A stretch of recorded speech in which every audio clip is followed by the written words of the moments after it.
Welcome to Jesse's Drone Adventures, everybody. We are out in the deserts today, east of Phoenix, and we are going to be doing some good old-fashioned drone exploring. But we do have a little bit of a hike until we get to where I can launch my drone. Then after that, maybe we'll see if we can spot some wildlife, find some ancient ruins, and just see what else comes our way today, such as this foundation. Well, what do we have here? I've been out here a time or two in the past, and every time I come out here, because it's such a big area, every time I come out here, I always find something different, and I've always seen photos of this, but I don't know that I ever passed it in my recent hikes. Obviously, it was a foundation or some sort of building, but what it was for, I have no idea. I know this area used to be the old Pinal City back in the day, which I think most of it is where Boyce Thompson Arboretum is, about a mile that way. And I bet this was part of the old Pinal City. Something to do with the mines, I would assume. Fun fact, Pinal City was a booming mining town in the 1880s. Very close to present-day Superior, Arizona, silver was discovered in the early 1870s, which soon led to a boomtown with around 2,000 residents residing at the base of Picket Post Mountain, which is this lovely mountain that you see here. Picket Post Mountain has an elevation of 4,378 feet, or 1,334 meters for my homies on the metric system. It was also a key lookout and military post during the Apache Wars. Pinal City served the Silver King mine for many years, but eventually the mine played out and the town was deserted shortly after. The nearby botanical garden of Boyce Thompson Arboretum is said to be on the original site of the old Pinal City. I also read that there is a few remnants of the old city, such as foundations and partial buildings within Boyce Thompson Arboretum. But unfortunately, I haven't visited there just yet. But when I do, I will see if I can track down some of the old remnants. Kind of gives off Blair Witch vibes in a way. If I can figure out what it was for when I get back home, I'll put a little caption on the bottom, tell you guys a little bit about it. This is the trail that we're going to be taking. It's going to zigzag up there, and that road is going to take us all the way to the canyon.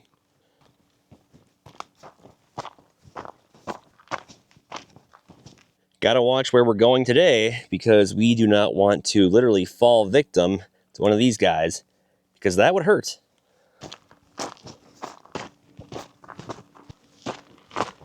This is absolutely gorgeous. There's the foundation that I just came from. You can see the little town of Superior. And we even have some fall colors yet, right over here.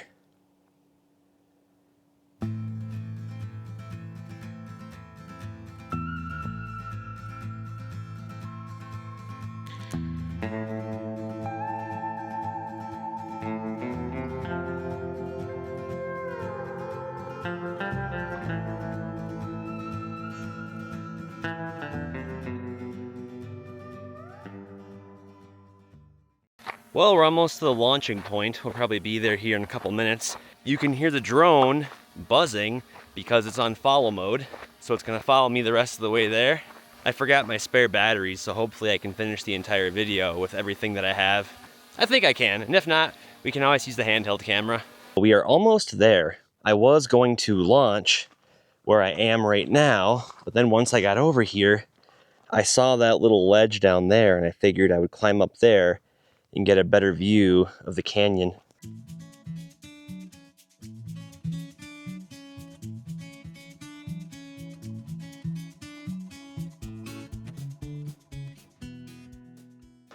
This is interesting. Never noticed this before. If you look here, you can see all these rocks are stacked along this outcropping. That could have been somebody just doing that for fun. Let's go up there and see if there's anything on the other side.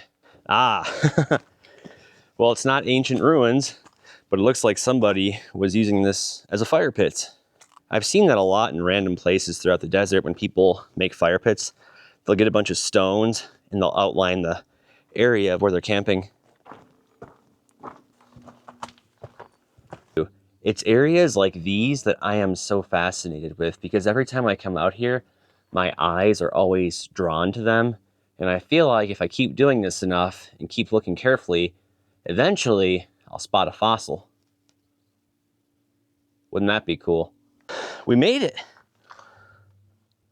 Unbelievable view of the desert. Well, you guys know the drill. I'm gonna send my drone out there, see what we can uncover, and if you see something that I don't, feel free to call it out down in the comment section.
This next alcove I spotted, I was pretty excited because it looked like there might be some ancient rock art on the walls, and there are documented pictographs and petroglyphs in the area.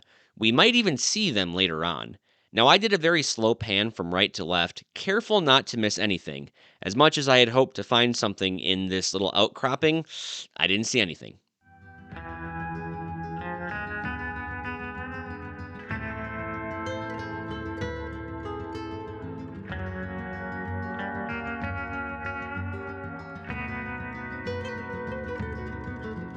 As always, the drone I'm using for today's flight is the DJI Mini 4 Pro, and what makes it great for drone exploring is that it has 360-degree obstacle avoidance, which allows me to get really close to the subject I'm videoing while putting an invisible barrier between me and any obstacle, helping to prevent any unwanted collisions. And of course, when I can't get any closer, I can utilize the camera to zoom in up to 4 times, bringing the image a lot closer to me. And my drone, along with all the other gear that I use to make these videos, will be linked down in the description.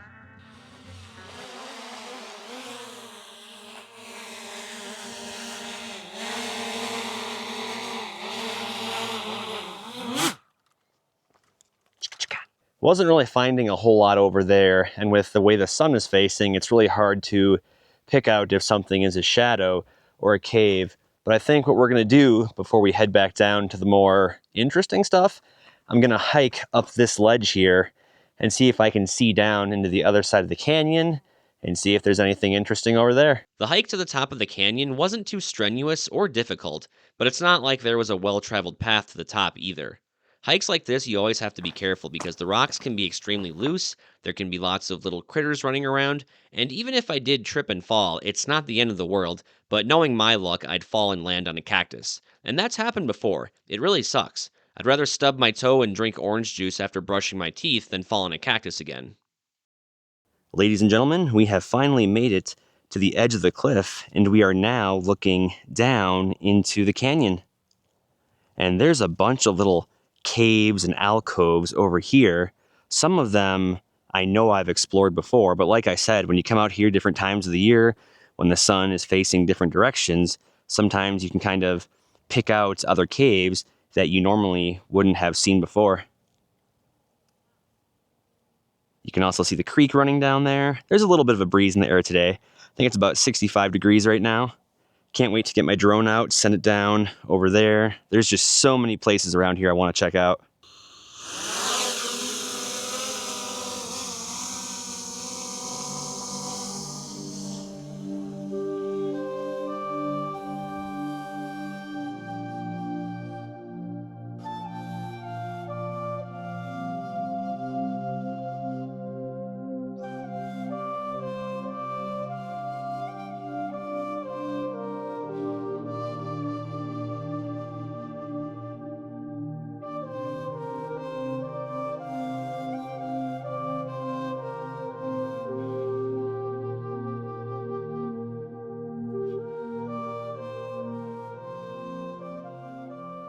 I've always been fascinated by canyons, whether it be the Grand Canyon or some of the smaller canyons east of Phoenix.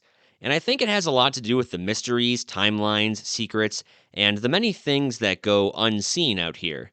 For example, we get to see this canyon for what it is today. But can you imagine what it may have looked like 100, 500, 1,000, or even 10,000 years ago?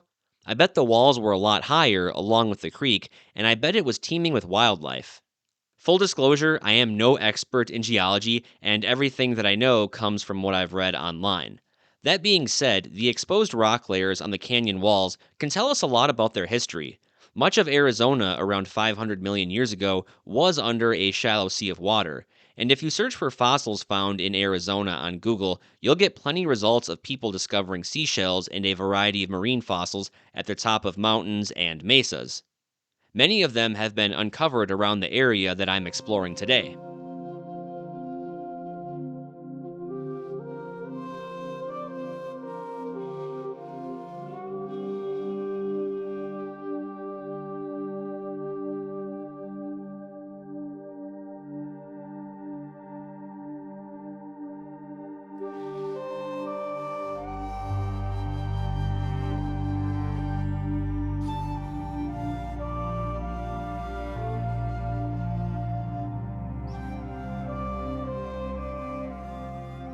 Here's a photo from BusinessInsider.com that shows one of many photos of the evolution from tectonic plates compromising North America.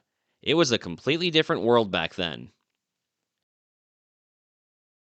To simplify things, as time went on, tectonic activity resulted in uplift, leaving these fossils high in the desert mountains.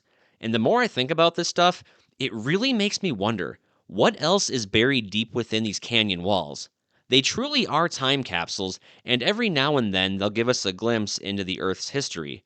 And one thing I have a hard time wrapping my brain around is what else has been captured within the many rock layers of these canyon walls?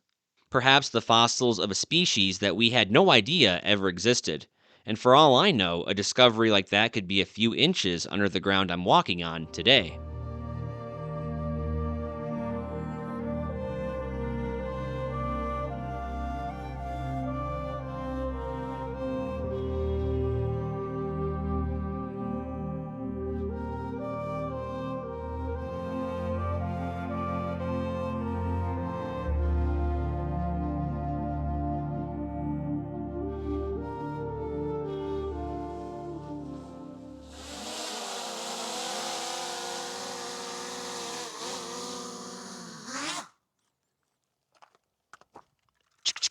That was pretty fun. Got to take a look at the canyon and scope out that hike that I'm going to be doing in a couple of weeks. Now we're going to head back down and we're going to go close to where I parked because like I said, there's a bunch of alcoves over there, some ruins, and a few other things that I guess I've been walking past and I never knew they were there. And if we're lucky, I know where this family of javelina usually stays. I mean, if we spook them, we spook them. We're not going to be able to see them, but that would be so cool.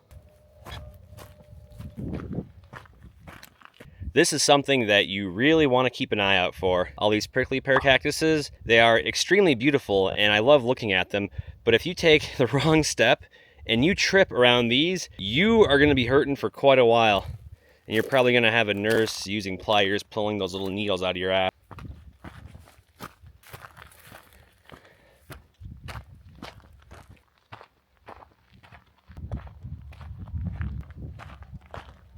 Little trail marker here. America.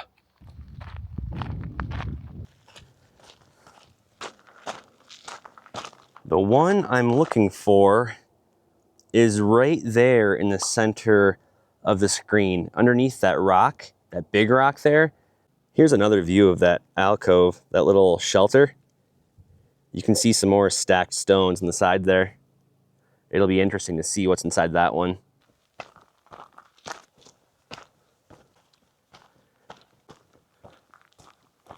All right, we're gonna go up that way in just a moment and I'll show you some genuine ancient ruins. But before we do, we're gonna go check out those stacked stones over here.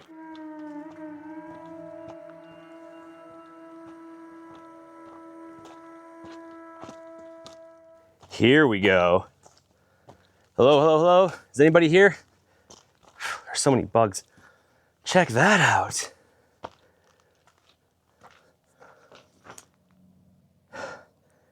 One room on this side. There's so many bugs out here today. And another room over here. Looks like something's been living in here. If you look back here, you can see they stacked stones to put a wall up on the south side here. Whenever I find a structure like this, my first thought is how much of this is actually genuine and what was made by the Native Americans. I do believe these were made by the Pima Indians, but I also know that sometimes when people go out and they find these partial stone structures, sometimes they like to rehabilitate them and build them back up. So they may be original rocks from when they lived here, but they're not the original structures themselves. On this side here, you can see where there's char on the ceiling. I'm not seeing any petroglyphs though. There are petroglyphs at the other site. They are very, very hard to see. They are there. This is what would have been their view roughly 800 years ago. Now there's a giant house right out in the distance. This would have been a great place to build a structure right underneath this big, huge rock outcropping. And there's a stream over there that I do believe runs year round. So there's plenty of shade here because of the canyons and the mountains. And then you do have the water, and there's lots of wildlife out here. I haven't seen any today, but they are out here. Deer, javelina, coyotes, mountain lions, bears.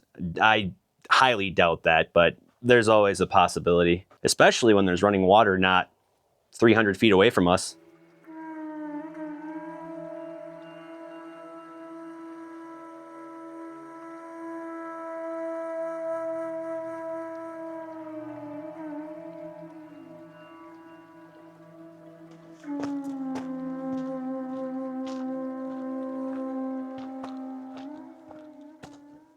Now it's starting to cool off now that we're in the shade. Whew. Can almost see my breath. What's up with all these bugs? This is the type, oh my God, is somebody living here? Looks like a sleeping bag and some foam padding. Is anybody here? Just filming.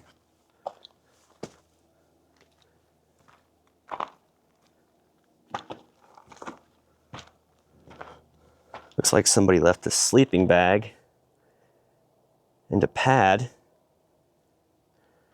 Was not expecting to see that. Oh, look at that.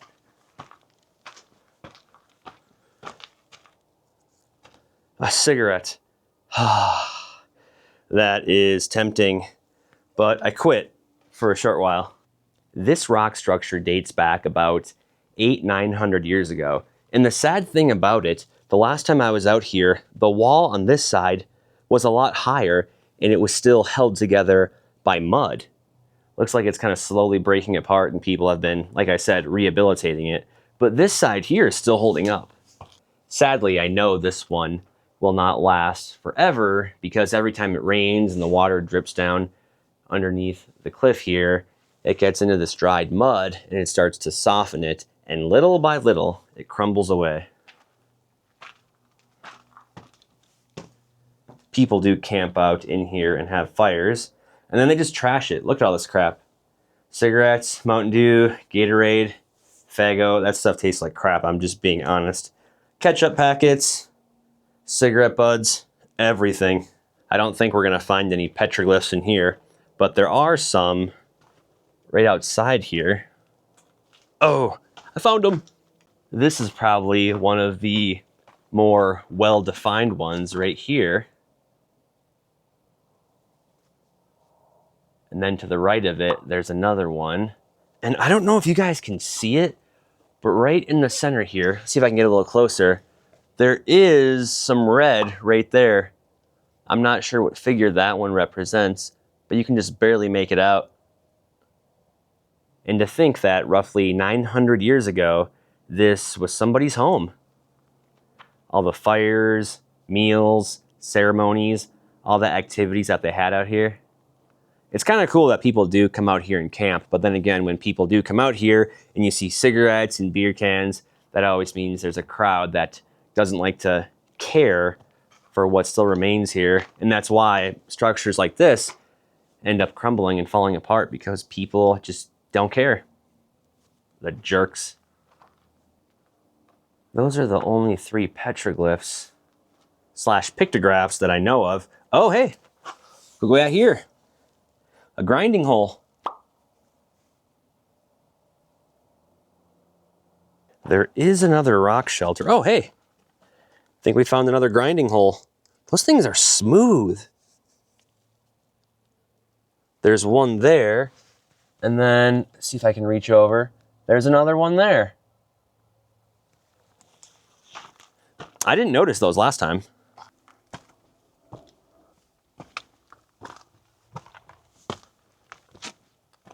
I didn't realize it at the time, but my wireless mic wasn't plugged in completely, which means all of the talking that I did wasn't being recorded. But that's okay. I scoped out the rock shelter and searched for any additional rock art, and while I did find some, I gotta admit, it looks more like modern art compared to ancient art. I highly doubt the natives drew smiley faces into suns just like you see here. And of course, you can tell the type of crowd this place attracts due to the foam padding and the Tupperware left behind. It wouldn't surprise me if drifters called this place home from time to time.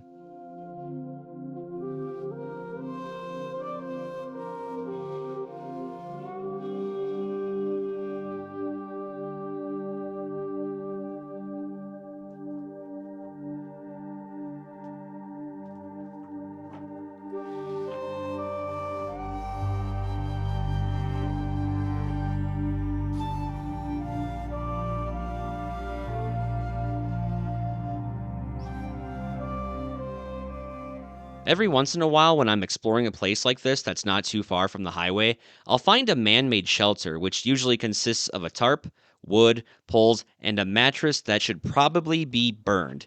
If you do want to see more desert exploration videos just like this one, click that playlist in the upper left hand corner to continue the fun.